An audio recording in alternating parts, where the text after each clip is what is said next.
Bang Will. Halo Wir. Baru join. Masih mute kayaknya Willy. Iya. Mana? Udah. Oh ya udah. Nah ini videonya udah muncul. Suaranya belum masih. Ya.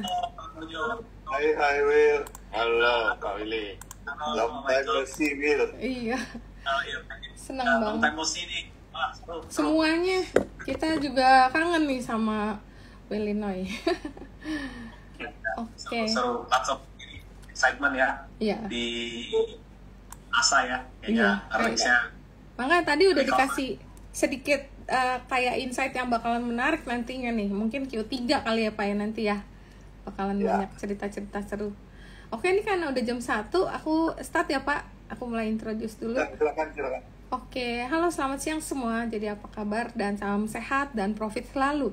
Jadi hari ini kita akan mengadakan webinar edukasi yang akan ditemenin oleh Willinois Sitorus selaku Head of Research dari PT Trimegah Sekuritas dan emiten adalah PT Adi Sarana Armada Tbk atau dengan kode saham ASA yang akan diwakilkan oleh Bapak Dr. Andes Projo Sunarjanto Sekar Pancawati selaku Presiden Direktur, Bapak Suyanto Chung Business dan Services Director, Bapak Jerry Fandi selaku Finance Director, dan Bapak Jani Chandra selaku Operational Director.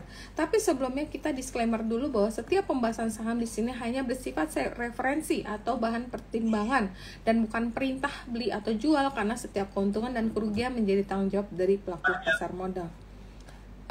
Jadi PT Adi Sarana Armada Tbk atau ASA merupakan emiten yang bergerak di bisnis mobilitas, transportasi logistik, dan penunjangnya yang memiliki 3 pilar bisnis utama, yaitu bisnis mobilitas, rental, jasa driver, car sharing, bisnis lelang, JBA, dan Caroline, dan end-to-end logistik dan antar aja. Bapak Dr. Andes Projo Sunarjanto Sekar Pancawati meraih gelar Magister Akuntansi tahun 2010 dan Sarjana Ekonomi di bidang akuntansi tahun 1985 dari Fakultas Ekonomi Universitas Indonesia. Dan sejak 1986 beliau menjadi dosen di Departemen Akuntansi Universitas Indonesia. Dalam karir profesionalnya beliau menjabat sebagai Komisaris PT Autopedia Sukses Lestari Tbk sejak tahun 2021 dan Direktur Utama PT Adi Sarana Armada Tbk sejak 2011. Bapak Suyanto Chung menjabat sebagai Direktur ASA sejak tahun 2018 dan beliau meraih gelar Sarjana Teknik dari Universitas Kristen Duta Wacana Yogyakarta tahun 1990. Bapak Suyanto memiliki pengalaman sebagai Sistem Analis Teknologi Informasi PT Astragrafia dan Triputra Group. Bapak Jerry Fandi Tunjungan meraih gelar Sarjana Keuangan dari Fakultas Ekonomi Universitas Trisakti tahun 1993 dan sejak 2022 beliau menjabat sebagai Direktur di PT Adi Sarana Armada Tbk. Kemudian Bapak Jani Chandra meraih gelar Magister Manajemen dari Universitas Indonesia pada tahun 2001 dan gelar Sarjana Manajemen Agribisnis dari Fakultas Pertanian Institut Pertanian Bogor tahun 1993 dan beliau juga menjabat sebagai Direktur Utama di PT Autopedia Sukses Lestari Tbk. Baiklah, tanpa berlama-lama lagi kita akan memulai webinar kita siang ini, di mana sesi selanjutnya akan dipandu oleh co-host kita Bang Willinois Sitorus yang udah lama kita tunggu-tunggu kehadirannya di webinar IIE, dan hari ini kita senang banget akhirnya kita bisa mendengarkan pemaparan lengkap dari kinerja perseroan dari ASA yang akan dilengkapi insight dari Willinois sebagai analis. Silakan Bang Willy dan ASA, waktu dan tempat saya persilakan. Silakan. Terima kasih teman-teman di IE, terima kasih Cerita ya for hosting ya, dikasih kesempatan untuk moderate di sini. Tentunya juga terima kasih buat manajemen ASA ya, buat Pak Projo, Pak Jani, Pak Suyanto, ya Pak Jerry. Thank you Pak, long time no see Pak. So mungkin sebelum presentasi ya, kebetulan memang saya juga dari dulu mengamati mungkin jalan perusahaannya ASA Pak ya. It's been a long way ya Pak. Tentunya banyak dinamika dulu yang saya lihat, dulu dari bisnis rental, habis itu bisnis car auction. Waktu itu saya ketemu, bisnis rental bisa dibilang ini paling gede ya Pak ya dulu buat third party. Habis itu bikin JBA, tiba-tiba bikin car auction-nya yang paling gede juga gitu. Ya kalau nggak salah itu kan pas belum COVID waktu itu bikin antar aja last mile delivery ya. I think the last mile delivery momentum kan waktu itu lagi hot dari sejak 2014-15 sejak BNT segala macam masuk ya. Sekarang juga saya dengar juga ASA ini ada fokus mau commit mile gitu ya. Jadi makanya itu Pak, judulnya itu sengaja saya bikin ya. Begitu Pak untuk webinar live kali ini ASA. Cuman I think kedepannya mungkin lebih baik mungkin dari pihak ASA Management Pak untuk memberikan paparan mengenai perusahaannya. Terima kasih Pak. Oke, mungkin kita minta waktu presentasi sebentar karena mungkin audiens sebagian juga belum tahu ya bisnis ASA. Saya minta Pak Michael untuk presentasi mengenai sekilas mengenai ASA dulu ya. Ya. Silakan Michael. Ya, oke. Ya, terima kasih Pak Projo. Oke, mungkin teman-teman juga ada baru ngikutin ASA. Atau mungkin sudah lama ngikutin ASA. Jadi hari ini kita mau bawa cerita nih, apa sih update terakhir dari ASA, Antar Aja. Dulu kan orang ngomongnya Antar Aja terus ya. Benar. Sekarang kita sudah beralih, kita mau jadi end-to-end logistik. Makanya kita bangun ekosistemnya dan kita perkuat juga di mid-mile yang kita sebut cargo share. Kemudian kita akan jelaskan update dari bisnis lainnya juga. Ya. Oke. Jadi bicara mengenai ASA itu merupakan perusahaan ekosistem mobilitas orang dan barang ya. Dan bisnis ASA itu selalu bicara mengenai optimalisasi dari aset ASA. Ini juga sudah jelaskan, cerita juga sudah jelaskan. Kita terus kembangin ekosistem mobilitas orang dan barang ini. Dan kita perlengkap terus puzzle-puzzle-nya. Nah, di pilar pertama, kita mulai sebagai kendaraan rental ya. Dulu sebelum semuanya ada, bisnis ASA itu semua sebuah perusahaan rental sejak 2003. Jadi kita sudah punya pengalaman lebih dari 20 tahun dan aset-aset kendaraannya itu banyak di sini. ASA itu punya sekitar 30.000 unit kendaraan dan ini terus naik setiap tahunnya. Karena kalau ekonomi tumbuh, permintaan dari B2B juga pasti naik dan di sini banyak klien kita tuh di B2B. Makanya kita dapat untungnya juga di sini dan sekarang ini ASA Ren itu sudah menjadi perusahaan rental korporasi B2B terbesar di Indonesia. Dan kedua, kita masuk di logistik. Nah, salah satu kekuatan logistik ASA itu di sinergi antar portofolio bisnisnya. Bisnis pilar logistik ini sebenarnya terkait dengan pilar transportasi yang pertama juga yang sama. Kita mulai di bisnis logistik ini, itu awalnya karena di rental, itu mayoritas pelanggannya itu B2B. Dan karena mereka ternyata juga butuh kebutuhan logistik, makanya di 2006, kita masuk ke logistik dan bantu mereka di first mile dan mid mile-nya. First mile, mid mile itu apa? Nanti kita jelaskan di belakang. Nah, kemudian di 2019-2020, teman-teman yang ngikutin ASA itu boomingnya waktu itu tentang Antar Aja, serving the e-commerce. Di mana waktu itu kita join dengan SF Express, kita buat last mile service ini. Tapi sebenarnya kita tuh sudah punya pengalaman di logistik tuh lebih dari 15 tahun. Makanya waktu e-commerce turun, itu kita cepat-cepat adjust capacity dan banyak kampus-kampus juga kurangin cabang, efisiensi, bahkan kolaborasi juga dengan pemain-pemain lain. Jadi next-nya apa nih untuk ASA ke depannya? Kenapa sekarang kita mulai kenalkan lagi bisnis logistik ini? Dan topik dari webinar kali ini kan juga the blueprint of logistic dominance ya. Makanya ke depannya tuh apa sih sebenarnya? Nah, karena kalau lihat di bisnis itu kita sudah melakukan turnaround dan hasilnya sudah mulai kelihatan di 2024 ini berkat perubahan besar-besaran di Antar Aja. Dan saat ini bersamaan kita juga bangun brand kita di mid-mile, yaitu cargo share logistik. Nah, bedanya apa dengan yang dulu? Dulu itu kita ada namanya ASA Logistik. Itu melayani perusahaan-perusahaan seperti Sampurna, Unilever, dan lain sebagainya. Itu sebagai transporternya saja. Jadi misalnya pengiriman barang dari gudang ke toko-toko dan lain sebagainya. Nah, sekarang itu cargo share ngelayanin sebagai penyedia solusi untuk logistik end-to-end. Jadi kalau dulu tarifnya itu fixed rate, sekarang kita lebih diskusi dengan perusahaan-perusahaan ini. Kira-kira bagian mana aja sih yang bisa kita develop supaya bisa mengurangi cost-cost-nya mereka juga. Jadi sama-sama untung. Nah, kalau dilihat dari landscape industrinya, kita ini sekarang menjadi penyedia logistik satu-satunya yang end-to-end, yang paling terintegrasi, mulai dari tracking management, warehouse management, sampai ke pengiriman pengguna akhirnya juga kita bantu sebagai kesatuan ekosistem.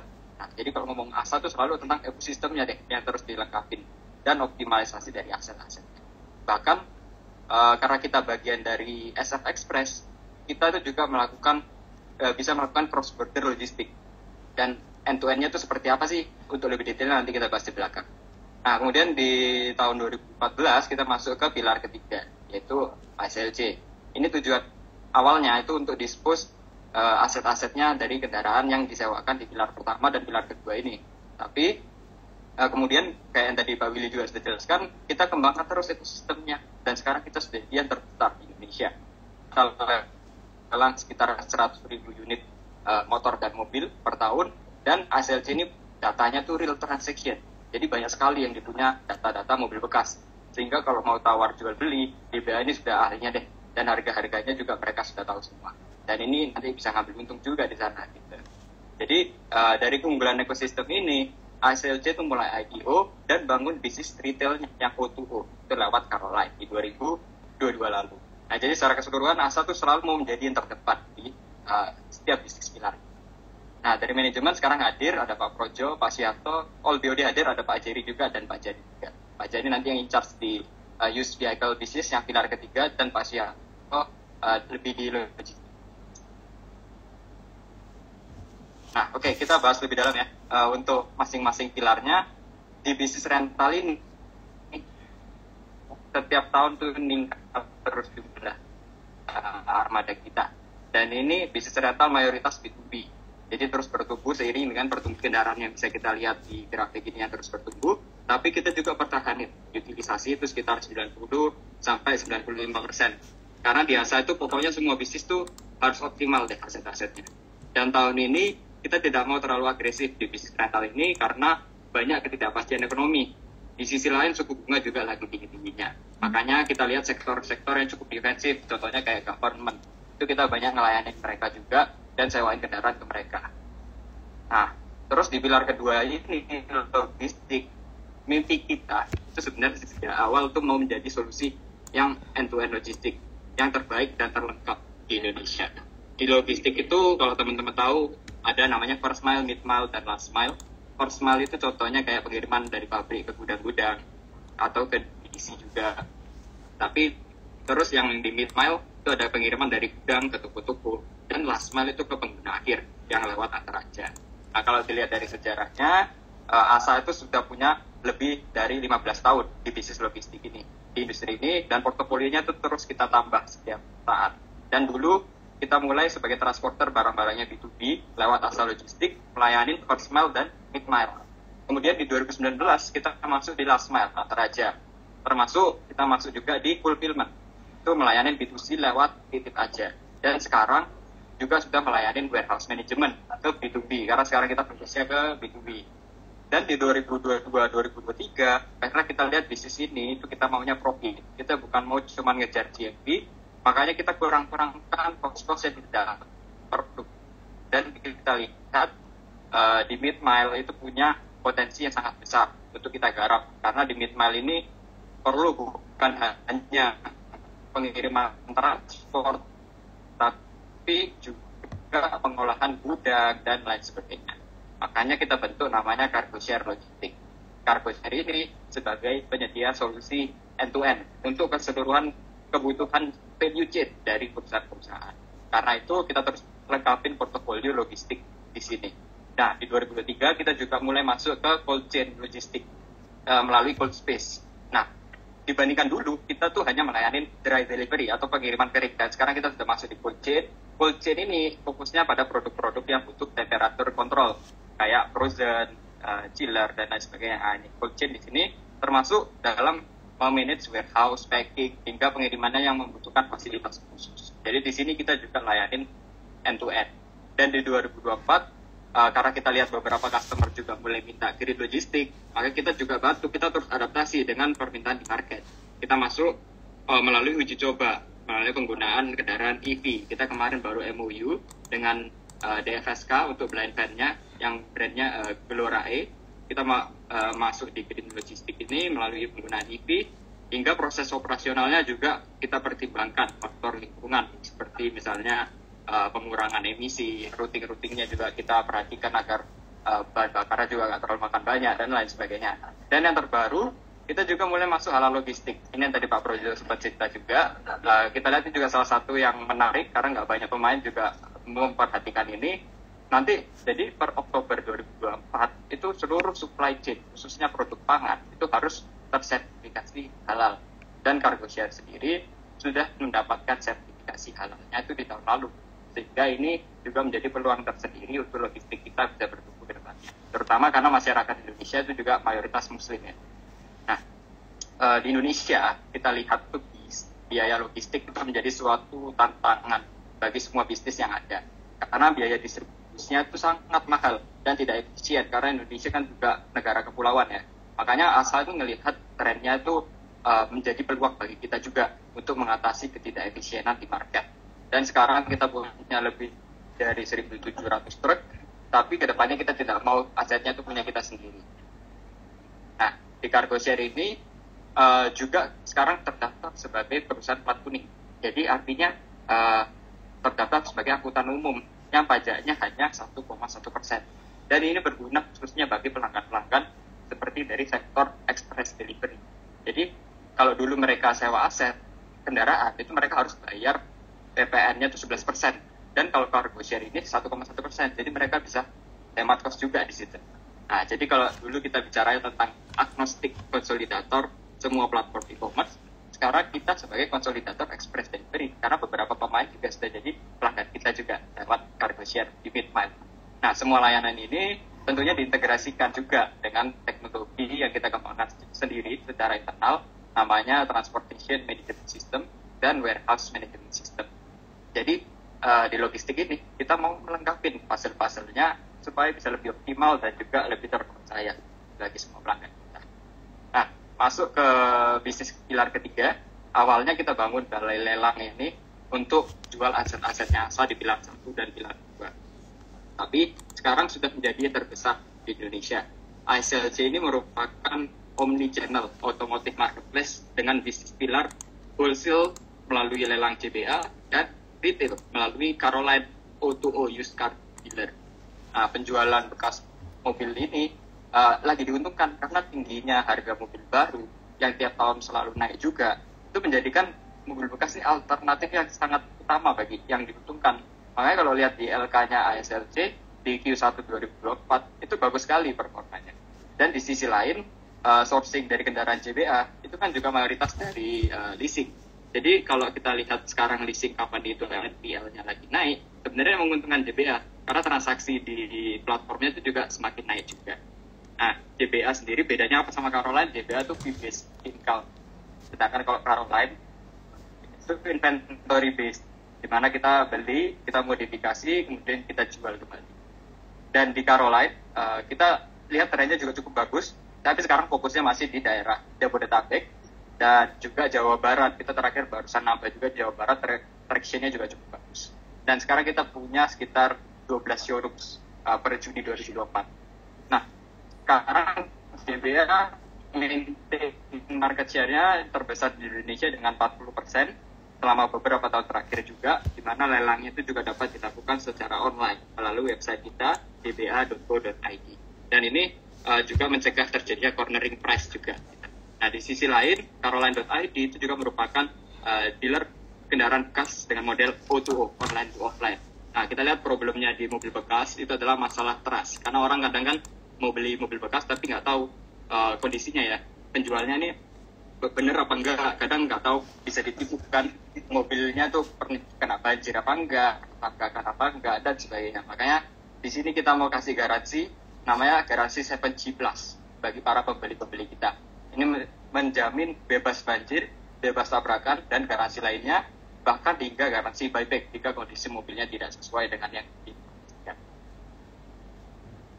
Oke, jadi secara ekosistem ini yang lagi kita bangun di ASA. Kita terus bangun ekosistem ini menjadi terbaik di Indonesia, di mana kalau lihat di laporan keuangan, dulu itu Express yang terbesar, kemudian sekarang kembali ke bisnis rentalnya, nanti ke depan itu cargo share di segmen logistik dan segmennya ASLJ ini yang akan bertumbuh lebih lagi kalau ekosistemnya sudah makin jadi. Dan logistik itu marginnya kecil, value-nya besar, tapi bisnis ini tidak akan pernah mati dan dibutuhkan selalu, terutama juga untuk support bisnis-bisnisnya kita juga. Secara bisnis, ASA ini terus mencatatkan pertumbuhan yang stabil setiap tahunnya dan bisnisnya sudah terbukti tahan banting dari berbagai krisis dan pendatang baru yang mencoba masuk ke bisnisnya. Gitu. Dan begitu juga di kuartal 1 2024, di mana kinerjanya Antaraja terus menekan loss, pengecilan kapasitas hingga menjadi optimal, dan kita juga bisnis-bisnis lain juga terus berkembang dari 3 pilar itu. Jadi kunci utama di bisnis ASA itu adalah optimalisasi dari semua aset-aset. Oke, langsung aja terakhir outlook sebagai update. Outlook kita melihat kondisi perekonomian global dan banyaknya ketidakpastian secara konservatif. Tahun ini kita targetkan pertumbuhan pendapatan 5-10% dan laba bersih double digit dibandingkan tahun 2023. Ini tentunya didorong oleh pilar-pilar bisnis yang tadi sudah saya jelaskan dari rental, logistik, dan juga di used vehicles ecosystem. Ini update-nya terakhir, tadi sudah saya sampaikan juga beberapa, mungkin yang baru juga kita sudah mulai bagi dividen di 2024 ini untuk sebagai apresiasi kita kepada pemegang saham kita juga. Ya, mungkin sekilas update-nya tentang ASA. Mungkin bisa langsung ke Q&A ya, biar lebih serunya dengan manajemen. Thank you.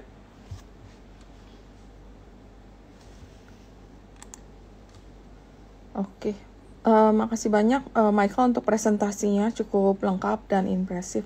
Selanjutnya Bang Will, mungkin ada yang mau ditanyain? Oke, terima kasih Pak Michael atas paparannya. Tentunya sebelum dilempar ke peserta juga sebagai untuk Q&A ya, mungkin saya pengen dapat update aja nih Pak Projointing mengenai strategi untuk tahun ini, dan mungkin kalau bisa dipaparkan untuk tahun 2025 itu bagaimana. Mungkin pertama dari bisnis yang rentalnya dulu aja, dan tentunya kedua tadi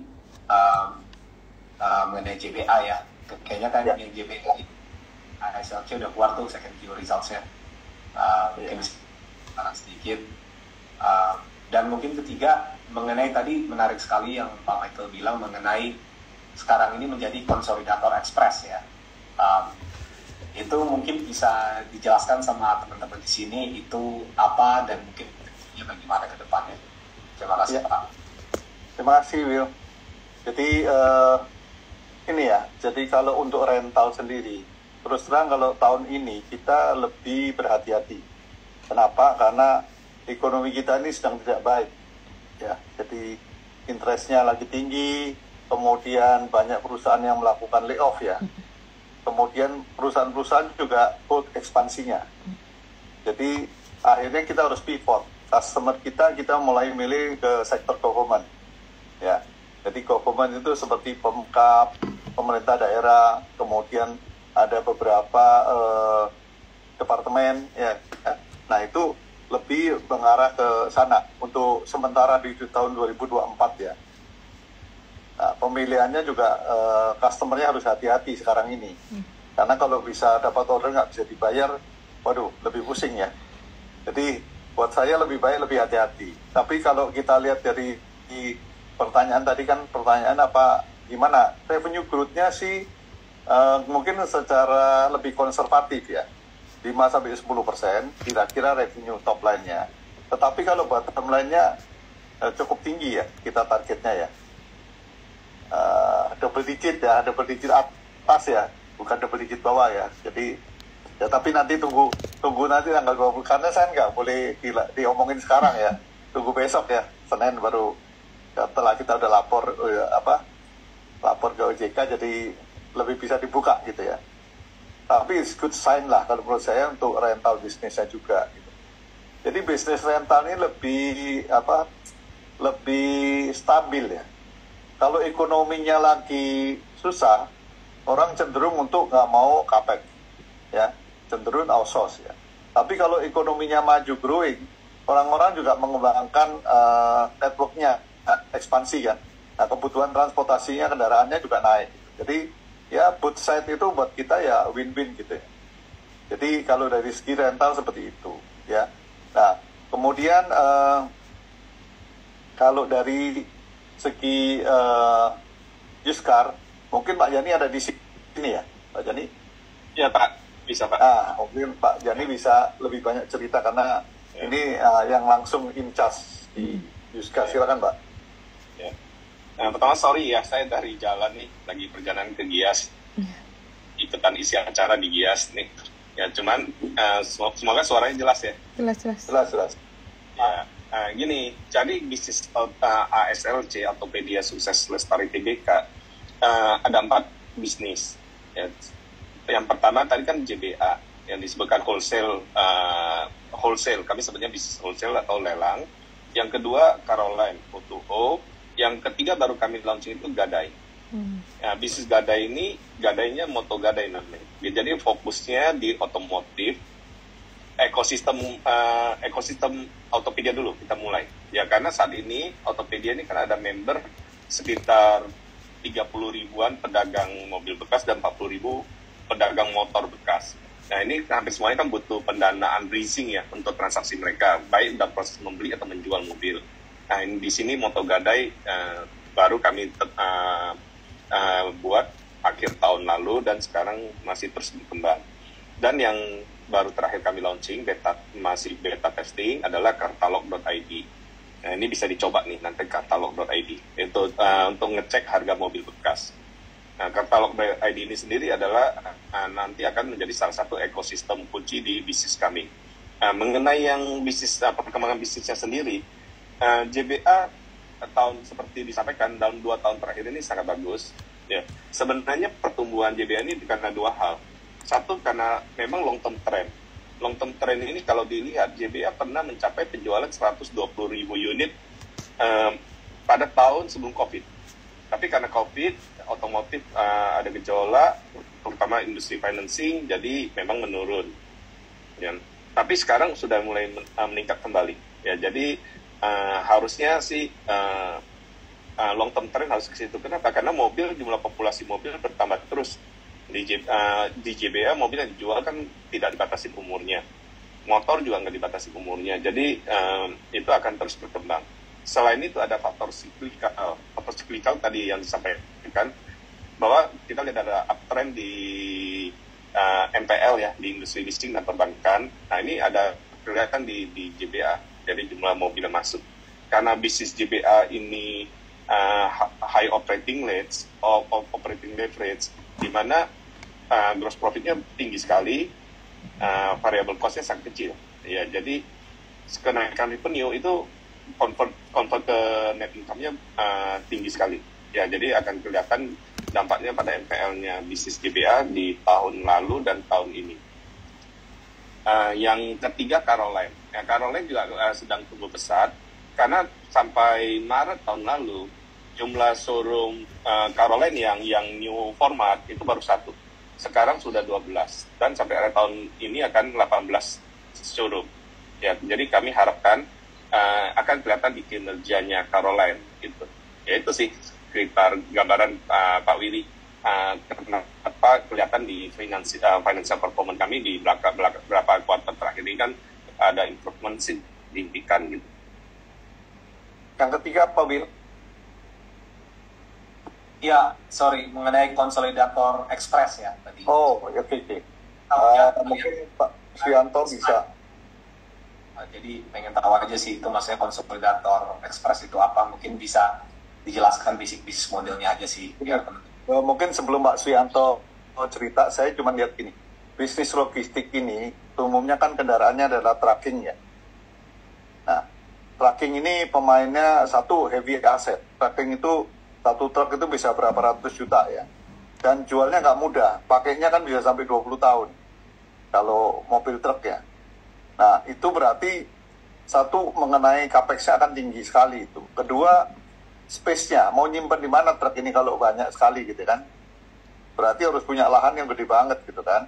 Nah, makanya di sini kita lagi mengkonsolidasi sebagai agregator. Kita yang mendapatkan muatan kargo, tetapi kita juga nyari pemain-pemain lain yang partner-partner kita yang punya mungkin 5-10 unit truk yang bisa kita kasih loadingnya. Muatannya kita kasih ke mereka gitu kan.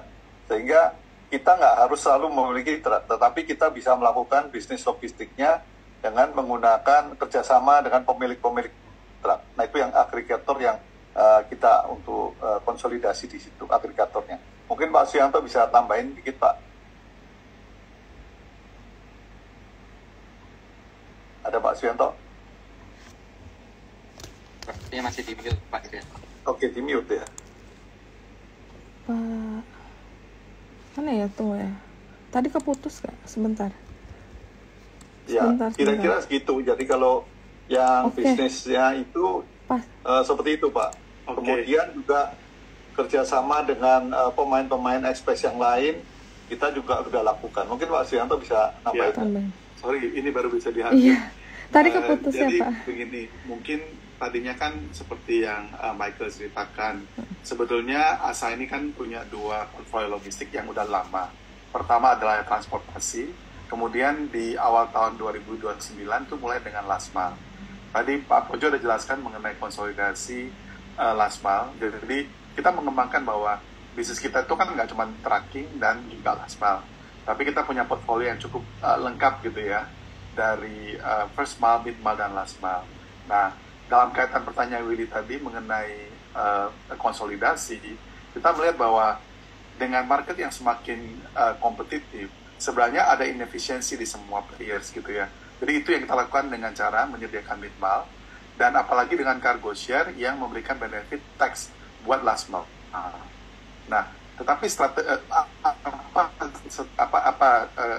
benefitnya mungkin tadi udah sedikit bahwa untuk last mile mereka tuh final tax, jadi 10% itu jadi cost buat mereka.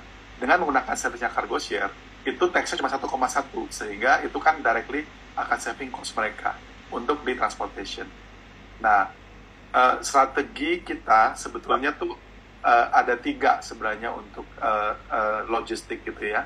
Yang pertama end to end tadi, jadi kita nggak cuma menyediakan transportasi, kita nggak cuma menyediakan last mile, tapi kita menyediakan supply chain services, termasuk mengelola pergudangannya, mengatur schedule transportasi dan delivery dengan gudangnya, termasuk cross border bersama-sama dengan SF. Nah itu satu strategi awalnya, dan tidak hanya dry, tetapi juga masuk ke cold. Makanya kita invest di cold chain gitu ya. Sehingga kita melihat bahwa logistik ini ada yang dry, ada yang cold, yang kita layani end to end. Nah yang kedua mungkin tadi juga sudah sempat dibahas bahwa kita melihat halal logistik itu adalah satu hal yang menjadi potensi ke depannya, karena memang government mewajibkan bahwa untuk pemain-pemain yang F&B tidak hanya prosesnya tapi juga transportasi dan delivery-nya itu harus juga halal compliance. Sebetulnya mungkin kalau dibaca berita banyaklah bahwa per Oktober ini diwajibkan. UMKM memang ditunda karena mungkin ada kesulitan di UMKM, tapi nantinya tapi untuk yang besar-besar harus comply. Nah itu satu yang kita masuk di sisi logistiknya. Kemudian yang ketiga sebenarnya adalah juga kita mulai melihat bahwa dengan berkembangnya EV, banyak juga demand daripada pemain-pemain multinasional yang karena push mereka harus green mengenai environment. Kita itu diminta kerjasama untuk mencoba bagaimana kita melakukan green logistik untuk membantu. Jadi tadi udah dijelaskan kita mulai dengan transportation di pharmaceutical industry, tapi tentunya nggak terbatas di pharmaceutical aja, nantinya juga termasuk pengelolaan gudang dan lain-lain. Nah itu sih kira-kira mungkin strategi ke depan untuk logistik gitu ya. Oke Pak, thank you Pak Suyanto. Sepertinya pertanyaannya banyak banget nih dari teman-teman chat ya. Lumayan cukup detail-detail juga ya. Mungkin saya satu-satu dulu kali ya. Mungkin yang pertama itu adalah mohon update dari antara Asia top line sama bottom line. Kayaknya tadi udah dijawab ya. Bottom line itu double digit, kalau top line itu 5-10% growth ya. Ini juga dia nanya juga mengenai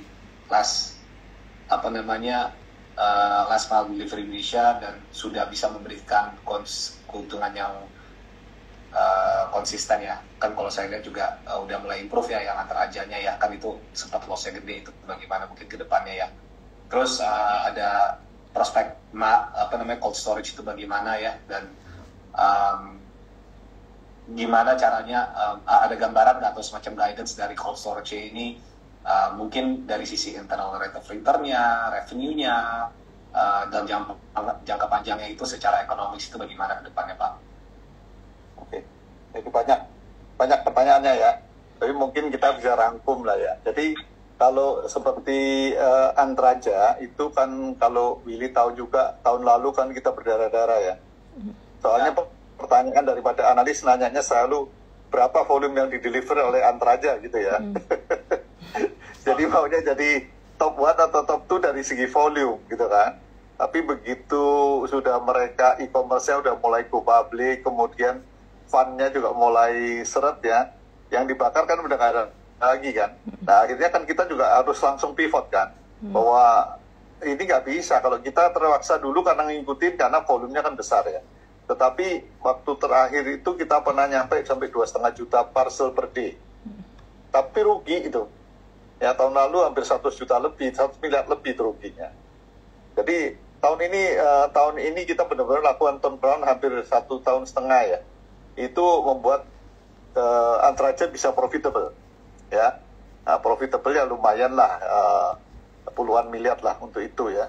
Jadi melakukan turnaround itu nggak gampang juga gitu. Terpaksa juga kita harus cut mengenai kurirnya, kemudian networknya ya tutup kan. Pada waktu itu kan saya juga cerita mengenai cost carry forward ya, fixed cost-nya masih banyak ya. Jadi perlu waktu 1-2 tahun untuk menghapus cost ini, karena kayak sewa kantor-kantor, sewa ruko-ruko untuk stagingnya itu kontraknya rata-rata 2 tahun. Begitu kita downsizing volume itu kita harus cari waktu untuk supaya menghapus ini semua gitu lah. Nah itu yang terjadi, sehingga kalau kita lihat volumenya saat ini sekitar 450.000 sampai 500.000 parcel per day, tetapi sudah bisa menguntungkan gitu ya. Jadi ini sebenarnya kita ya downsizing semua bisnisnya kita gitu. Volumenya turun tetapi profitnya naik ya. Nah itu kalau kita nggak usah nguber volume lagi lah, yang penting bottom line-nya, karena kalau nggak kan juga repot, nanti pemegang saham juga mulai teriak gitu ya. Dan saya udah ngomong bahwa ya kita kalau punya lumbung padi jangan sampai kebakaran gitu ya. Nah kemudian bisnis yang kedua adalah yang ditanya tadi mengenai cold chain ya. Cold chain ini sebenarnya prospeknya adalah cukup bagus ya, karena apa? Karena di dalam cold chain ini kalau GDP Indonesia naik terus, itu orang-orang sudah mulai makannya frozen food, ready to use, ready to cook ya. Jadi kalau kita lihat sekarang ke supermarket segala, itu banyak cold chain yang isinya adalah ready to cook punya frozen food. Ya, artinya apa? Ya bisnis ini makin lama makin besar ya. Termasuk juga seperti buah import segala macam itu kan perlu freezer segala macam, termasuk delivery dan cold storage-nya ya. Nah itu kita masih melihat prospek ini nggak banyak pemainnya yang besar di situ. Kemudian juga sekarang ini kita mengarah kepada close to the market. Jadi kalau pemain-pemain yang lama biasanya memiliki cold storage di satu lokasi yang besar, tetapi jauh dari pasarnya, sehingga ongkos logistiknya mahal. Nah sekarang kita harus berpikir ulang bahwa kalau di tempatnya cold chain kita, itu lokasinya cold storage-nya nggak terlalu besar, tetapi lokasinya dekat dengan market, sehingga logistik cost-nya bisa kita tekan gitu. Jadi karena logistik cost ini kan bukan sunk cost ya, operating cost ya. Nah itu kira-kira ke depan itu akan seperti itu. Kira-kira itu ya Bill ya. Ini. Ada lagi yang belum dijawab tadi? Oke Pak, cukup Pak. Kayaknya di situ Pak untuk cold storage-nya dan yang lain. Ini ada pertanyaan berikut Pak. Mungkin DER itu lumayan cukup tinggi. Kenapa? Mungkin agak singkat aja Pak. Soalnya kan emang normal Pak. Ya kalau DER itu, kalau kita ya kalau semakin banyak utangnya makin bagus ya. Selama bisa bayar utang, bayar bunga sama cicilan gitu kan. Dan modal itu mahal ya. Jadi DER harus tinggi gitu. Nah, DER itu maksimum 4 kali. Kalau DER kita kan baru sekitar 2,6 kali ya. Jadi ada space to growth gitu. Karena kalau kita lunasin ya sebenarnya interest kita itu cukup rendah ya. Kenapa kita berutang terus? Kita itu cost of fund kita di bawah 7%. Jadi hampir sama dengan SBN. Ya kalau masih bisa dikasih utang ya utang ya. Iya Pak, sure Pak, quite clear. Ini ada pertanyaan berikut Pak. Kalau ASLC itu sebenarnya penopang pertumbuhan revenue ASA yang terbesar apa nggak sih Pak? Gitu. Ini penopang pertumbuhan terbesar itu ada sebenarnya masing-masing itu ada porsinya ya. Kalau pada waktu setahun yang lalu, 2 tahun yang lalu, itu Antrajet gede sekali ya. Revenue-nya hampir 3 triliun itu ya. Tapi sekarang kan kita downsizing ya, sehingga mungkin di bawah 1 T lah. Tetapi kalau yang namanya otomotif, itu kalau jualannya seperti Caroline, per mobil rata-rata itu 250 juta. Ya. Jadi kalau kita jualan 2.000 mobil aja udah tinggal 2.000 kali 250 juta. Tapi itu dari revenue, ya kan? Tapi marginnya kan persentasenya kecil ya. Itu sehingga kalau di JBA, itu kan fee-based. Revenue-nya kecil tapi marginnya in percentage gede gitu. Nah itu, jadi kalau ngomong revenue kontributor, masih tetap rental itu paling gede ya. Kita masih rental itu adalah pilarnya juga yang paling profitable, karena dari tempatnya rental itu EBITDA kita sekitar 1,3 triliun per tahun. Oke Pak, paham Pak. Terima kasih Pak. Mungkin pengen nanya aja sih Pak, yang penasaran sih, ini ada pertanyaan ini dari Pak Arif Budiman nih. Ini pertanyaan analis Pak. Biasanya kalau analis doyannya Q-on-Q Pak, year on year ya. Dari Pak Arif. Saya notice Pak, memang ASLC results sudah keluar. Secara revenue Pak itu tuh naik 8%. Q-on-Q Pak, memang kalau first half-nya itu naik 508% ya dari low base tahun lalu Pak, first half net profit. Tapi kalau Q-on-Q-nya momentumnya ya sedikit slow down Pak ya, dari first Q-nya itu sekitar 15 miliar, di second Q-nya sekitar 9 miliar Pak. Mungkin bisa kasih tahu alasan kenapa ada sedikit softening Pak di second Q-nya Pak untuk apa namanya ASLC Pak. Oke. Saya coba jawab ya Pak Willy ya. Ya. Gini, memang second half ini kan kita tahu ya, ada Lebaran dan ada kalau di lelang itu ada Lebaran, dan di bis wholesale kita ada Lebaran, di mana Lebaran itu libur 2 minggu. Ya, libur 2 minggu otomatis revenue-nya berkurang 2 minggu ya. Putus setengah bulan gitu. Halo? Iya. Dengar nggak? Jadi Lebaran itu waktu kerjanya. Ya, karena Lebaran, karena ininya. Sedangkan yang retailnya, Lebaran juga sama. Setelah Lebaran kan pasti market melemah, ya kan? Nah, kebetulan begitu lewatin Lebaran Mei, sekarang bulan berikutnya bulan Juni, di mana udah mulai awal tahun sekolah dan liburan. Itu otomotif itu selalu dari dulu juga begitu. Namanya Juni Juli itu selalu penjualan terendah. Gitu. Ya, jadi ada seasonal efeknya sih, Pak Willy, gitu. Ya, jadi tapi di Juli harusnya emang ya kondisi market Juli ya gimana? Mungkin lah di second Q-nya kan dari sisi selling expense ini meningkat nih Pak, 9 miliar. Kan first Q-nya itu atau second Q tahun lalu itu paling cuma sekitar 2-3 miliar Pak. Itu kan naik lipat-lipat, mungkin bisa dijelaskan Pak kenapa?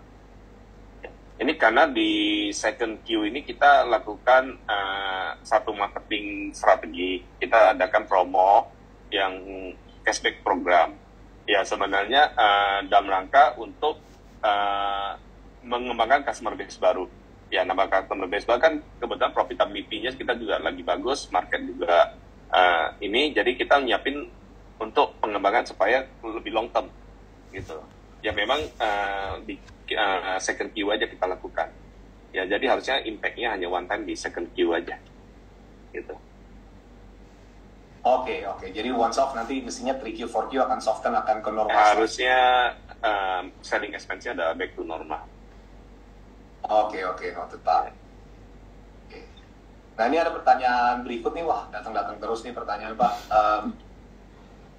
Tadi yang cold chain ini sih sudah dijawab tadi ya, mengenai cold chain mungkin kita lewat aja. Ini apakah ASA memiliki utang dalam USD, berapa besar utang dalam USD? Kita nggak ada Pak Willy, karena kita disiplin di dalam revenue kita rupiah, kita nggak berani pinjam dolar. Oke Pak. Pertanyaan berikut ini mengenai proyeksi Caroline Pak, ya kan? Mungkin Caroline ini Pak bisa diceritain, itu kan sempat ekspansi, tapi sekarang kan kayaknya fokusnya itu lebih ke Jabodetabek. Terus sekarang karena lebih kecil tapi udah mulai kelihatan profit Pak, SLC mungkin. Dan itu kalau misalnya udah menemukan economics yang optimum, kira-kira return of equity-nya itu bisa berapa sih buat Caroline ya? Apalagi kita lihat kan sekarang kalau Caroline kan bisnisnya beli, masuk ke balance sheet terus jual Pak. Nah ini kan sekarang mungkin penjualan mobil itu yang mobil baru agak lesu, tapi kalau secondary kan kalau saya cek data kalian di JBA ini lumayan oke Pak first half-nya dibanding first half tahun lalu Pak, more than 40% year on year secara volume. Tapi kalau Caroline-nya mungkin nggak sekencang JBA-nya Pak, jadi mungkin pengen tahu aja Pak itu karena apa Pak? Terima kasih. Oke. Jadi gini, karena Caroline ini kan kita yang new format ini kan baru mulai tadi dari Maret 2023 ya, jadi technically baru 1 tahun 3 bulan. Nah dalam 1 tahun 3 bulan ini dari 1 cabang kita udah buka sampai 12 cabang.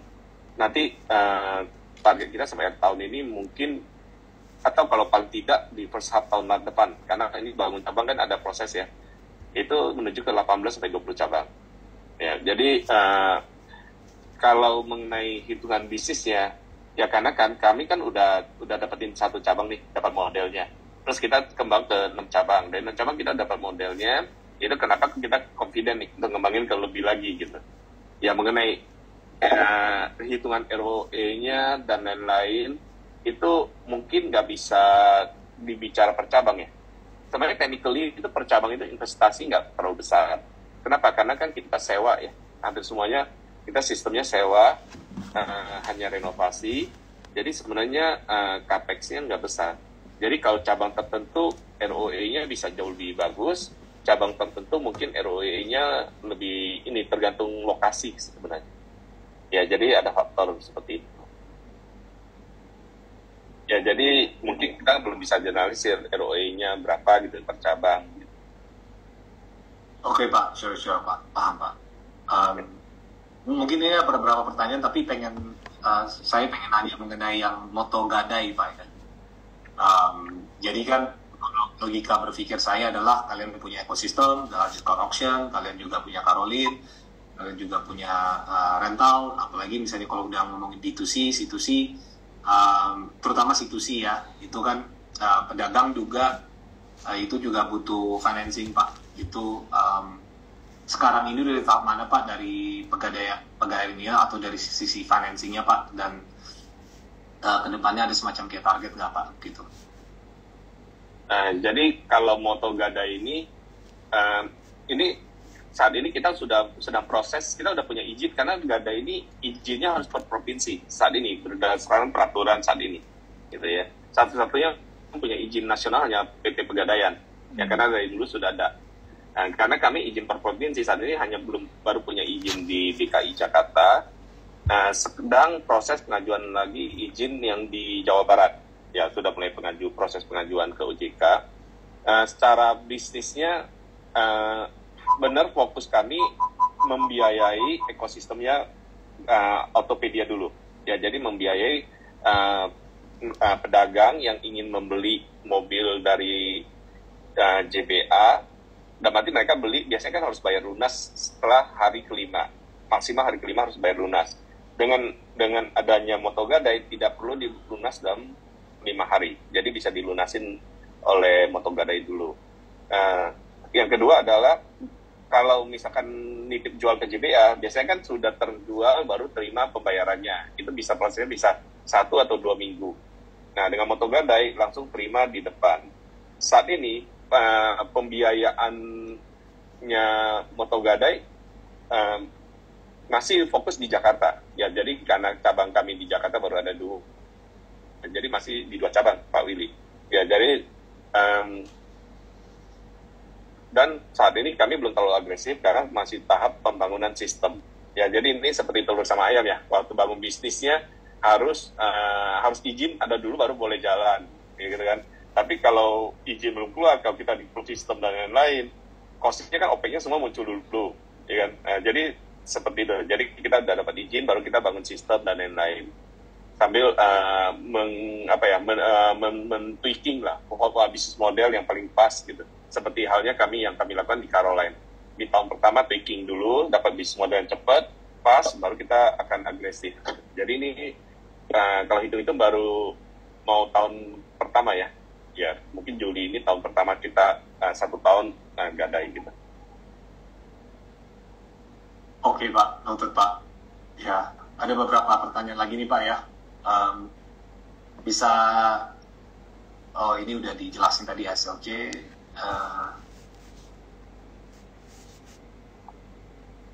Ini pertanyaan lumayan menarik Pak mengenai ini sih, competition landscape Pak. Mungkin bisa dijelaskan mengenai yang SLC ya, JBA, posisi kalian itu seberapa besar sih kalian misalnya dibandingkan kompetitor nomor 2 atau nomor 3, dan untuk yang car rental kalian itu seberapa besar posisi kalian itu dibandingkan yang nomor 2, nomor 3 dan sekian. Dan ini sebenarnya bisnisnya ada scalability nggak Pak? Misalnya kalau kalian punya scale yang besar, itu keuntungannya itu apa sih Pak dibandingkan pemainnya yang relatif lebih kecil Pak? Terima kasih. Ya, saya coba jawab ya. Jadi gini, kalau JBA saat ini kan kami pemain terbesar. Pemain kedua itu lebih kurang mungkin setengah lah. Ya, setengah dari kami ukurannya. Mungkin pakai share sekitar 20% gitu. Yang ketiganya udah jauh lebih kecil lagi. Udah setengah dari yang nomor 2 mungkin. Ya, malah atau kurang lagi.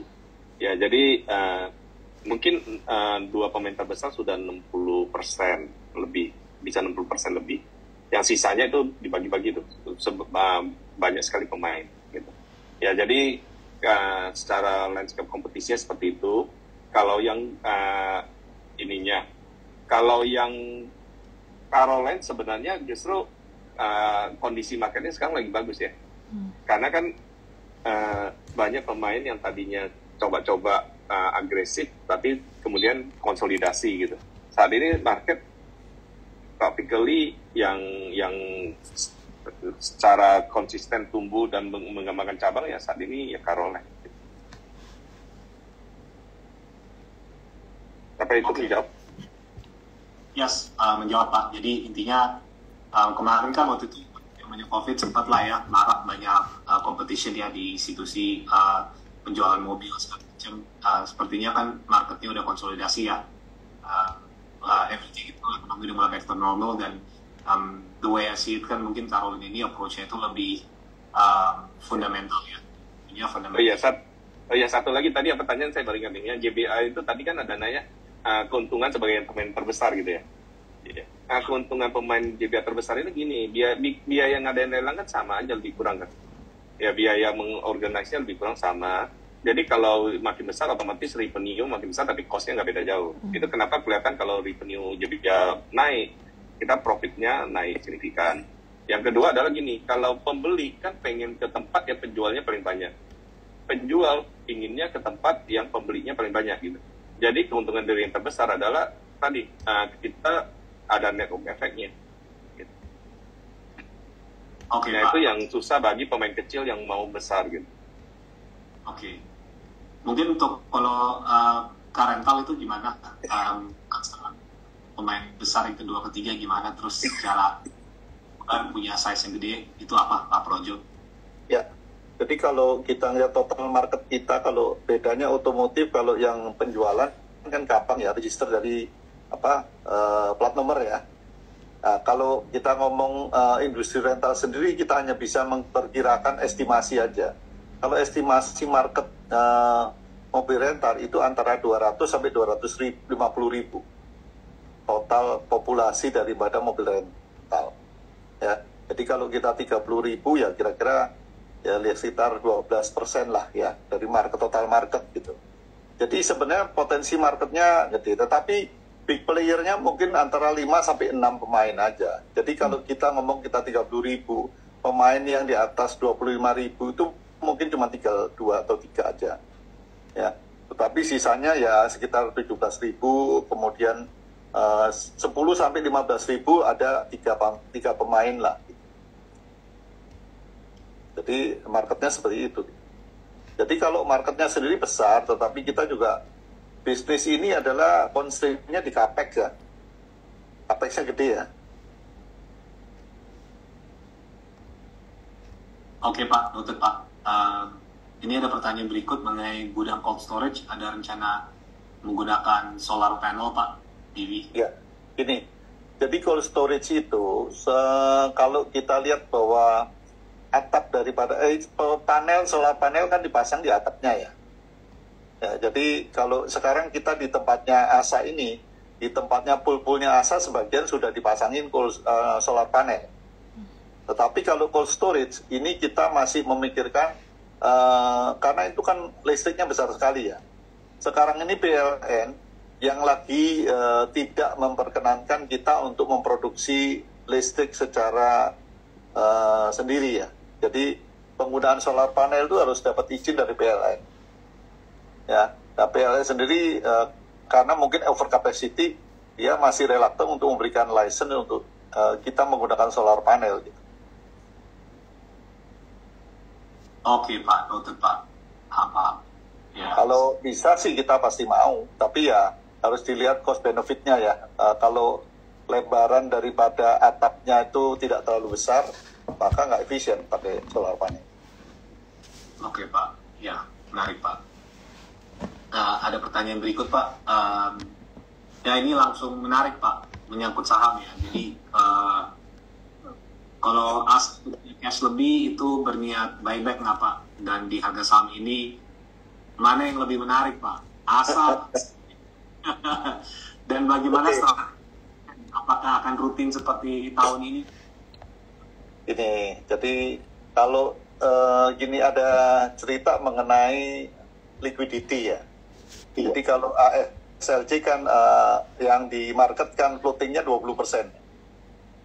Ya. Nah, jadi kalau kita buyback, nanti liquidity-nya kalian teriak lagi tuh. Ya sebenarnya murah kan, sebenarnya ASLC ini murah sekali gitu kan. Terus ASA juga sama, ASA floatingnya kan 40%. Ya, itu pun kalau kita mau beli jumlah besar juga nggak ada di pasar gitu kan. Sehingga kalau kita beli akhirnya liquidity-nya makin kecil gitu nanti yang bisa diperdagangkan. Tapi ya kalau kita lihat bisnisnya kan memang menurut saya kalau punya duit ya dibagi 2 aja gitu kan. Oke. Nah, terus tadi pertanyaan terakhir apa itu mengenai apa ya, Bill? Halo? Ya tadi yang terakhir apa ya? Dividen. Oh, dividen. Jadi gini, pada waktu kita ada IFC di dalam, kita kan memang agak sulit ya bagi dividen karena ada bagian yang daripada IFC kan susah ya ngitungnya gitu kan. Tapi sekarang kan IFC sudah menjadi pemegang saham seperti pemegang saham lainnya kan. Nah, kita bagi dividen juga lebih gampang gitu. Jadi kita harapkan sih tiap tahun akan bagi dividen. Oke. Karena dari segi cashnya ASA kan sebenarnya cukup liquid ya kan, bagus gitu ya. Kemarin juga baru selesai dividen kan Pak, kumdetnya tanggal 4, 20 perak. Dibagi-bagi itu, sudah masuk kan kalau nggak salah. Iya, 26 kemarin. Yield ya, oke. Ya, menarik ya. Sorry Pak, tadi jawabannya mengenai ASA atau ACLC Pak, jadi yang lebih menarik mana Pak? Jadi yang tadi saya cerita, kalau di tempatnya ASLC, kalau kita buyback, liquidity di pasar itu floatingnya makin kecil.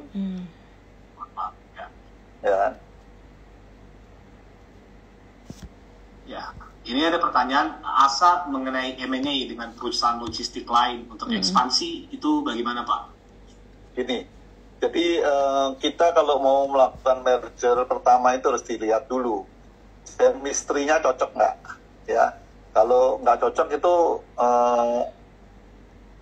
dilakukan merge itu berantem sendiri nanti, susah, ya kan? Terus yang kedua, apa? 1 tambah 1-nya bisa jadi 3 atau lebih nggak gitu. Kalau enggak ya susah. Jadi kita juga pernah didatengin misalnya perusahaan logistik. Ya kalau dia masih kebakaran, buat apa kita ngambil gitu. Jadi kita harus lihat bahwa ada nggak nilai tambahnya kalau kita melakukan M&A. Buat kita sih open ya. Mau melakukan M&A open ya. Tapi ya itu tadi, apa benefitnya gitu kan. Oke, Pak. Thank you, Pak. Ya, sorry, ini ada pertanyaan ke skip, Pak, mengenai untuk selling expense. Itu yang SLC kan naik di second Q ya, dari 9 bio. Itu kan selling expense itu kayak ya marketing expense gitu kan. Itu customer base apa sih yang diharapkan didapat ya, dengan kenaikan selling expense tadi ya? Mungkin tadi ada sempat discuss sama Pak Jadi. Ya, jadi gini, saya coba jelasin ya. Ini kan bisnis kita long term relationship dengan segmen-segmen kita seperti leasing dan lain-lain gitu, Pak Willy. Ya kan? Nah, karena kita lihat sekarang kan tarikan leasing lagi banyak nih. Ya kan? Lagi istilahnya NPL-nya lagi tinggi. Jadi kita berkewajiban membantu mereka untuk mencairkan. Ya, untuk demi long term relationship lah. Sekaligus memperbesar customer base yang mungkin yang sebelum belum kenal dengan JBA, belum kenal dengan lelang. Ini kan kalau kami riset kan masih sebenarnya penetrasi lelang ini masih kecil sebenarnya. Ya pedagang yang biasa beli atau menjual di JBA itu di lelang itu bukan JBA, nah, lelang aja masih kecil sebenarnya. Ya kan? Nah, ini yang kami lakukan untuk ekspansi dengan memanfaatkan momentum tadi, sekaligus jadi dapat manfaat menaikkan penjualan. Nah, kelihatan penjualannya naik kan ya, walaupun kondisi Q2-nya itu kan sebenarnya lagi susah ya sebenarnya. Q2 kan liburan dan lain-lain ya kan. Tapi ya karena kami lakukan itu, jadi bisa win-winnya semua pihak gitu. Ya, jadi konsaininya juga happy karena likuidasi aset mereka lebih cepat. Ya kan, dan lain-lain gitu Pak Willy kira-kira. Ya tapi ada beberapa pertimbangan strategi lain sih yang memang kami lakukan. Oke, noted Pak. Mengenai seasonality, kalau di ASA ini atau SLC gimana Pak? Kan tadi second Q-nya agak low season untuk SLC. Kalau I think untuk ASA overall in a general context itu seasonality first Q, second Q, 3Q, 4Q nya bagaimana Pak? Jadi kalau di seginya rental, ASA kan ada 3 pilar tadi kan. Jadi kalau 3 pilar ASA kalau dari segi rentalnya itu almost predictable ya, karena kontraknya kan jangka panjang ya. Nah, tapi di dalam ASA kan ada juga Antaraja ya. Nah, Antaraja ini kan tadinya tergantung dari bisnisnya e-commerce ya. Ya, kenapa kemarin itu tahun lalu kan kita bleeding ya di Antarajanya. Tapi tahun ini kita udah melihatkan pattern bahwa volume yang kita bisa absorb sementara 2 tahun ini adalah bisnisnya kita nggak akan catch up with the volume in the market gitu ya. Jadi kalau kita mau nguberin volumenya aja ya bisa aja, tetapi ya bleeding. Kalau bebas ongkir terus kan kita nggak mau ya. Nah, jadi itu yang pattern yang kita akan lakukan. Jadi seasonality-nya itu kita sedapat mungkin juga mulai jaga supaya nggak terjadi gejolak-gejolak yang naik turunnya drastis ya. Karena kalau nggak, kita punya overhead nggak bisa dikendalikan. Ya.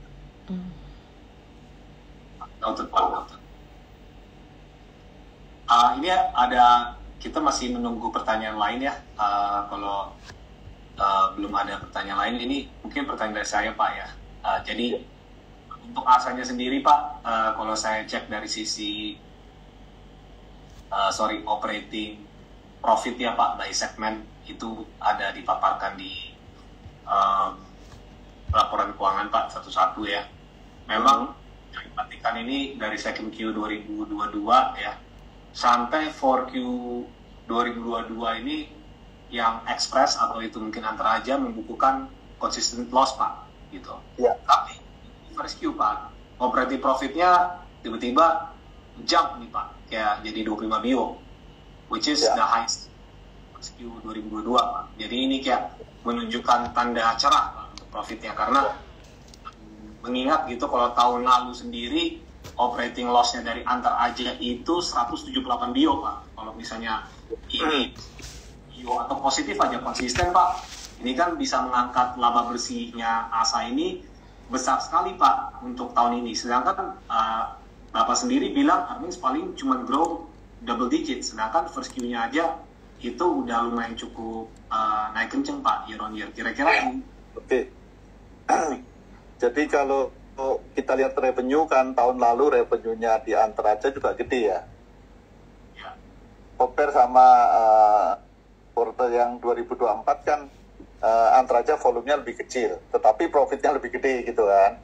Nah itu yang waktu kira-kira tahun lalu kalau kita ketemu analis kita udah bilang kan bahwa kita sedang melakukan rasionalisasi ya, cabang-cabangnya ditutup terus kurir-kurirnya juga dipindahkan, yang tadinya menjadi karyawan kontrak sekarang jadi mitra variable cost jadinya, sehingga kita bisa adjust volume dengan expense-nya gitu.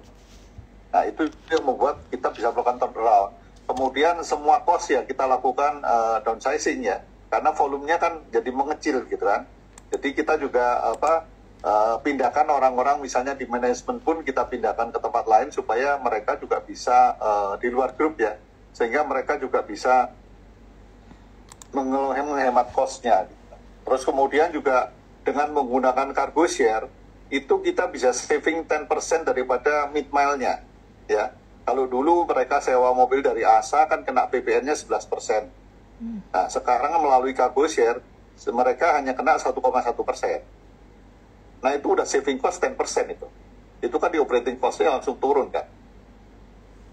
Jadi semua lini ya kita lakukan pemikiran ulang bagaimana supaya bisa cost down tapi efektif. Itu yang akhirnya berhasil juga gitu. Saya cuma bilang satu, kalau rugi terus saya tutup bisnis ini. Paham Pak. Itu bagus lah Pak, manuver cepat-cepat ya Pak ya. Iya. Cerita masih ada sisa berapa lama? Cerita. Ini ada pertanyaan juga nih di YouTube. Sebenarnya ini lebih ke teknis sih Pak. Jadi ada yang nanya, katanya dia tuh tinggal di Kalimantan, khususnya di daerah IKN dan sekitarnya. Jadi katanya pengiriman dari Antara Aja itu sangat lambat kata di sana. Kira-kira apa tantangan dan solusinya untuk ke depan Pak untuk ini? Mungkin Pak Suyanto silakan Pak. IKN ini memang susah ya, alamatnya belum ada. Iya betul. Ya jadi memang terus terang memang kita juga mulai memilih mengenai area-area service-nya kita sih. Karena seperti Pak Projo bilang, kalau dulu kita harus buka semua, tapi gede, tapi kita rugi gitu. Jadi kita akan milih sebenarnya. Kalau memang ada problem di IKN ya misalnya ya, ada kesulitan yang kita lihat memang keterbatasan infrastruktur di sana juga mungkin jadi masalah buat kami. Tapi ini masukannya bagus lah buat kami review lah lagi. Kalau memang secara bisnis itu memang belum, ya mungkin kita akan mereview lagi, melihat lagi kemampuan kita untuk mendeliver di tempat-tempat yang memang kita belum punya density di sana. Begitu sih cerita. Oke, terus ini juga ada pertanyaan menarik juga, katanya aplikasi ASA itu belum bisa langsung, maksud dia tuh kayak nggak bisa dimasukin ke aplikasi yang kayak semacam kayak Gojek dan kawan-kawan, katanya supaya dia nggak perlu download aplikasi terpisah, katanya apakah nanti bisa digabungin gitu, kira-kira begitu sih Pak. Mungkin lebih gampang buat yang mau langsung pesan mobil gitu, langsung kayak mungkin bisa jadi masukan juga nih Pak. Kita punya circle kan. Oh bisa ya Pak. Aplikasi juga. Tapi aplikasi berarti terpisah ya Pak daripada yang. Iya. Mereka tapi kan kalau aplikasi itu kan untuk C2C ya, B2C ya. Jadi individu kan. Benar-benar. Tapi kalau kita kan marketnya adalah lebih banyak ke corporate. Ya. Kalau corporate itu nggak bisa seperti Gojek begitu. Ya, karena satu paymentnya bagaimana? Iya. Ya kan. Kemudian mereka mau nggak memberikan kartu kredit duluan gitu. Terus ada kalau mobil ini dikirim ke daerah misalnya dipakainya di Kalimantan gitu kan. Nah ini kan pengirimannya bagaimana, tipe mobil gimana, perawatannya gimana, perjanjiannya bahwa pemakaiannya di site ataukah di kota atau di hutan, di kebun gitu. Itu kan beda-beda ya. Jadi nggak semudah itu seperti kalau di Gojek kan di tengah kota ya. Yes, benar. Nah itu problemnya. Tadi sama seperti pertanyaan yang kalau ke IKN, secara ekonomis mungkin kita nggak sanggup ya. Jadi kalau volumenya di daerah IKN nggak besar, masa kita buka cabang di situ, ada kurir di situ yang tiap hari cuma nganter satu paket kan, ya rugi gitu. Benar. Jadi, nah itu yang makanya kenapa kita jadi milih juga gitu, harus benar-benar lebih realistis lah bahwa nggak bisa semua ditangkap gitu. Iya. Terus Pak, ini ada pertanyaan juga dari teman kita yang di IG Live. Dia nanya kalau ASLC itu harus tunggu laba berapa baru ada rencana bagi dividen? Silakan Pak Jani. Ya, saya jawab ya. Sebenarnya bukan tunggu labanya sih, karena RE-nya kita sih waktu itu. Karena kan ada peraturan ya, RE-nya sekian persen baru boleh gitu. Waktu itu sih. Ya harusnya sih tahun depan RE kita udah capai sih, harusnya sih. Ya mudah-mudahan ya kita lihat. Oke. Karena kebetulan ASLC case-nya juga ada pengembangan cabang-cabang ASLC kita kan sebenarnya nggak butuh kapital yang besar ya. Benar-benar.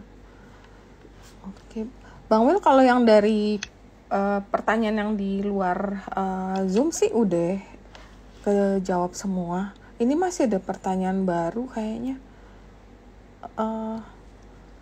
Mana ya, kayak usulan aplikasi antar aja tuh ada fitur chat katanya. Jadi biar bisa inform ke kurir kalau orangnya lagi nggak ada nih.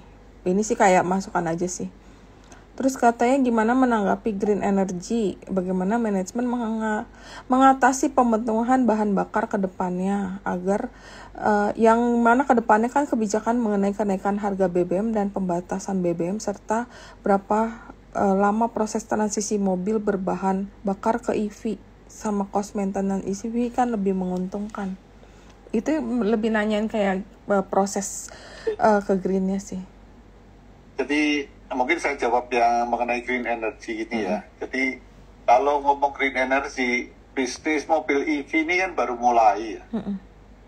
Jadi kita tuh kalau melihat memakai sesuatu kendaraan itu melihatnya kan total ownership cost ya. Jadi bukan cuman operatingnya aja. Harga belinya berapa, kemudian maintenance-nya bagaimana, BBM-nya boros apa enggak, kemudian nilai sisanya berapa gitu kan. Benar. Nah, mobil EV ini harga mobilnya relatif mahal ya. Kedua, baterainya mahal. Jadi bannya kayak contoh Ioniq itu ya, satu ban itu 7,5 juta. Wow. Jadi kalau karena dia harus pakai Michelin kan. Iya. Jadi kalau ada 4 ban 1 tahun harus 30 juta untuk keluar bannya.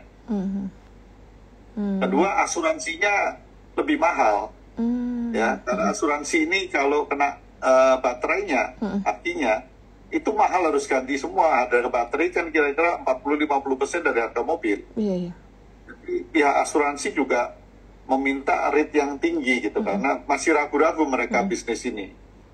Yang keempat itu mengenai waranti daripada baterai mobil. Ya, kan dibilang 8 tahun. 8 tahun tetap nyala gitu, tetapi kalau traveling time-nya tinggal 50% gitu. Contohnya seperti handphone kan. Kalau dicas-cas terus kan lama-lama capacity-nya turun nih. Ya, tapi kan di dalam kontraknya nggak dijanjikan bahwa 8 tahun itu kalau kapasitinya bertahan berapa persen. Iya. Ya, jadi kalau misalnya 2 tahun terus jaraknya tinggal jarak tempuhnya dari 400 tinggal 250, tetap nggak diganti karena kalau dicas nyala gitu. Ya kan? Nah ini yang sebenarnya hal-hal ini yang menjadi concern kami sebagai operator ya. Itu yang belum bisa dijalanin. Terus kalau kita mau pakai fast charging terus ya, yang cuma 2 jam atau berapa 3,5 jam aja udah bisa cepet gitu. Baterainya itu rusak, cepet rusak. Ya, karena yang paling bagus yang bisa tahan lama kalau yang di charging yang charging rumah. Ya, tapi itu butuh waktu lama ya, 16 jam. Benar. Ya. Jadi kalau kita ini nggak tahan kan buru-buru ke SPKLU kan, yang cepet kan. Itu quality baterainya, running baterainya itu depleted gitu, cepet sekali rusaknya gitu. Nah itu yang nanti nggak ada di dalam kontraknya itu bagaimana yang hal-hal itu. Jadi menurut saya sih masih butuh waktu ya, sampai nanti handphone lah. Kalau sekarang chargingnya mungkin 30 menit selesai gitu kan.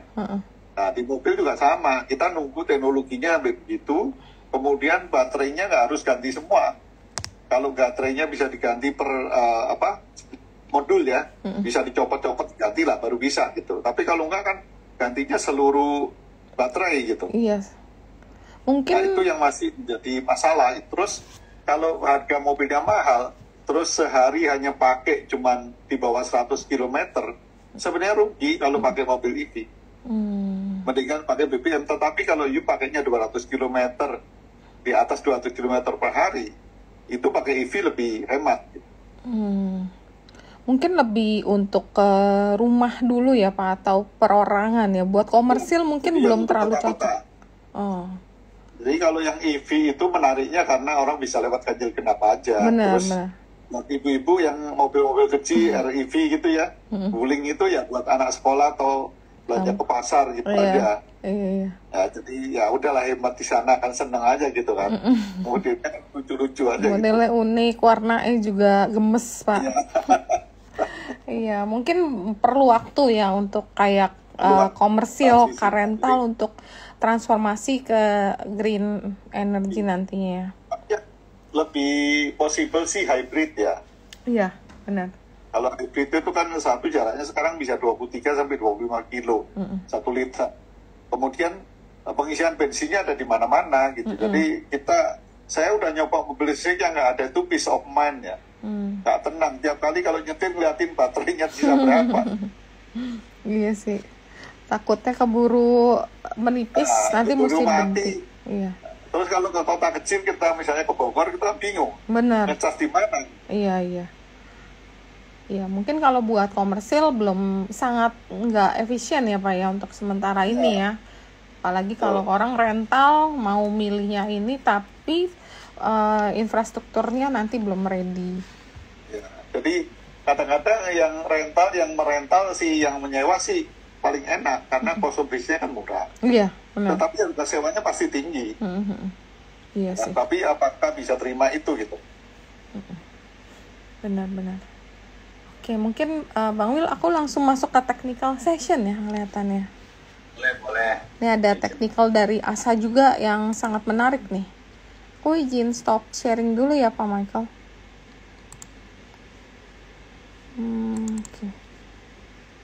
Oke, kita akan masuk ke sesi technical untuk minggu depan. Disclaimer seperti biasa. Kemudian IHSG, kalau bullish skenario-nya bagaimana? Kalau rebound dari FR 23,6 di 7.200 akan kembali tes resisten di 7354. Jika break 7354, maka IHSG berpotensi rally menuju 7508. Tapi kalau misalnya bearish skenario, IHSG itu kan sideways setelah rally panjang pada pertengahan Juni sampai awal Juli. Tapi kalau IHSG break support di 7207 akan membuka peluang buat IHSG membentuk double top dengan target 7060. Nah, untuk sektor yang saat ini menarik adalah kalau weekly-nya kita bisa lihat IDX Tech ini improving, IDX Trans, IDX Prop, dan ini 3 yang menarik untuk improving, dan yang leading masih ada IDX Non-Cyclical, Health, IDX Energi, dan IDX Basic ini turun ke weakening, Infra masih ada di weakening, Non-Cyclical, Finance, dan Industri ada di lagging. Dan kalau misalnya daily-nya itu sama sih, yang improving ini IDX Tech ya, kelihatannya IDX Tech yang menarik, IDX Finance, non-cyclical sama cyclical. Sama IDX Health ini di perbatasan sih kan, dan yang leading ada IDX Prop, Trans, Industri, Infra, dan Energi ini masih di weakening, dan lagging itu IDX Basic. Kemudian Finance itu yang improving ada BBYB, Arto, kelihatannya bank-bank digital nih mulai menarik. Agro juga ada di improving, BBRI juga naik ke improving kemarin habis keluar result. Kemudian ada BGTG juga. Yang sekarang leading ada Penin Bank, ada PNBS, Saratoga, BBCA, Baca, dan ada weakening ada BBTN, BNLI, Cevin, BRIS yang turun, dan yang lagging ini ada BBKP, BVIN, BCAP, dan BNII, BJTM, BBNI. Kalau untuk yang sektor infra ini ada improving itu ada PTPP, Telkom, TOWR, PPRE, ADI, POWR, Jekon, dan yang leading ada TOTL, Total, MTEL, Jasa Marga, PGO. tapi PGO ini kayak losing momentum deh turunnya. Kemudian yang kehilangan momentum ini juga dari leading pindah ke weakening, ada Brent, ada SSIA. Kemudian lagging ini ada Friend, Arco, XL, dan Kin. Nah, untuk ASA sendiri, chartnya ini juga sangat menarik karena ASA itu break dan bertahan di atas resisten 770.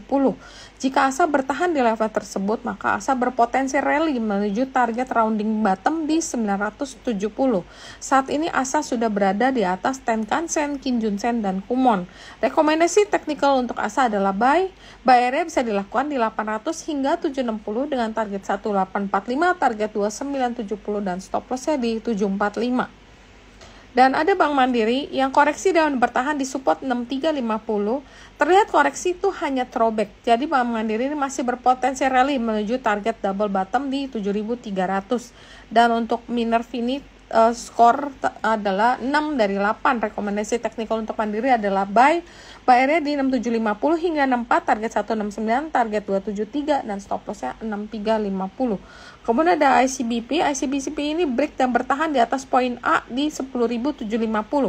Jika bertahan di level tersebut, maka ICBP kembali rally menuju PR set butterfly pattern di 11.525 dan 12.000. Rekomendasi teknikal untuk ICBP adalah buy area di 11.100 hingga 10.750 dan target 1 ada 11.525 dan target 2 12.000, stop loss-nya 10.600. Kemudian ada MDKA yang rebound dari FR 78,6 di 2.320.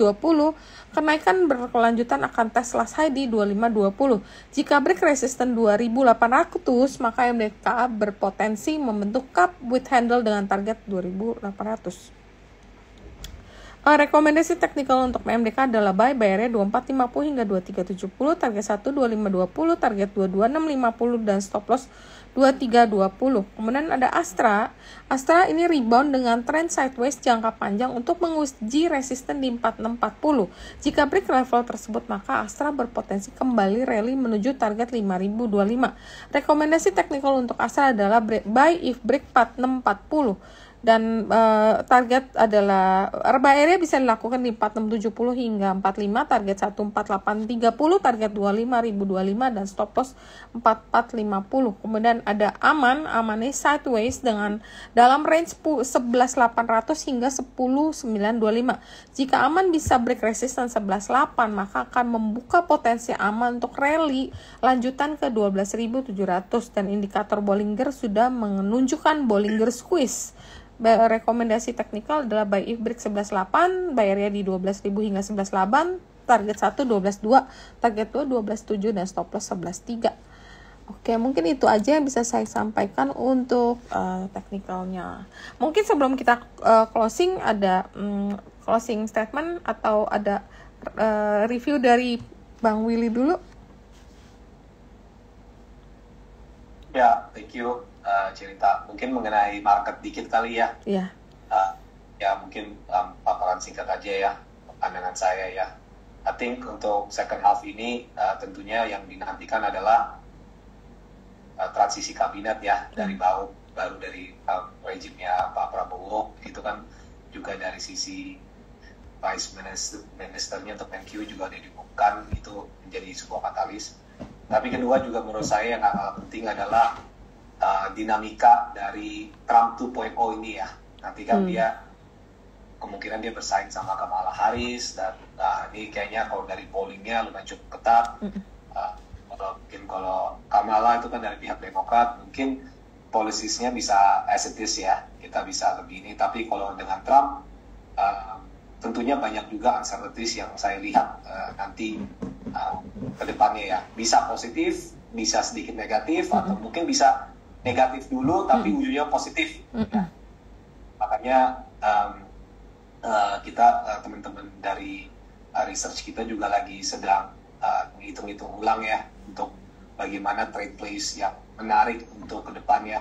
Tapi untuk sekarang ini sih karena memang dari sisi fundamental ekonomi dari growth itu lumayan sedikit sulit ya, karena masih banyak capex yang sedikit, karena juga takut dengan kenaikan inflasi dan segala macam. market itu sekarang ini masih dalam wait and see period cerita gitu.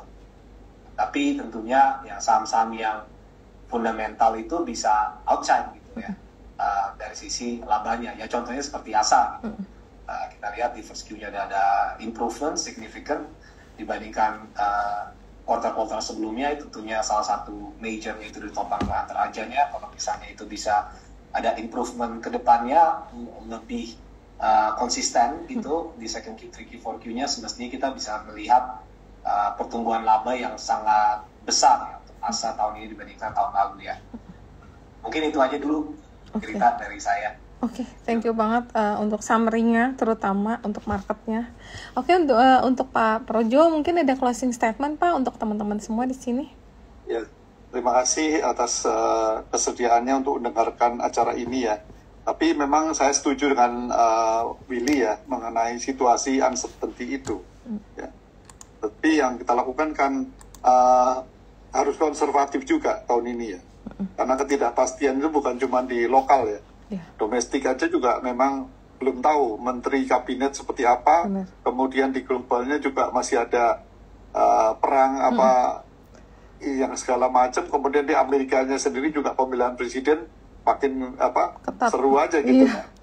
Jadi buat kita sih saat ini sih lebih baik konservatif ya. Makanya saya nggak berani janjiin apa-apa, tetapi nanti minggu depan kalau sudah keluar reportnya yang semester 1 ya semoga kita ketawa semua sendirilah dulu ya.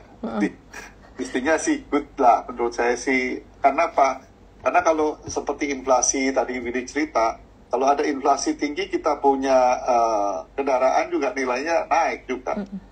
Ya, jadi inflasi also is good ya untuk ini, untuk kita ya di bisnis ini.